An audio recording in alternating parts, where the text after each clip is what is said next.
hey. Benim babam mert adamdı. Mangal gibi yüreği, yufka gibi kalbi vardı. Hayatım boyunca ona özendim, fedakardı. Bir dikili ağacı olmadı belki ama kendisi onuruyla yaşamış koskoca bir çınardı. Üstümdeki kol kanat, sırtımı yasladığım dağ gibiydi.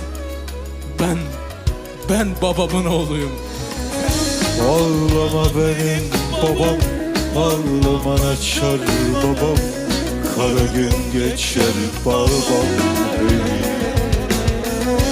Bir kapıyı kapayan gene açar babam.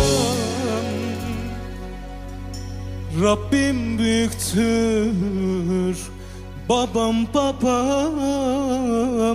hey.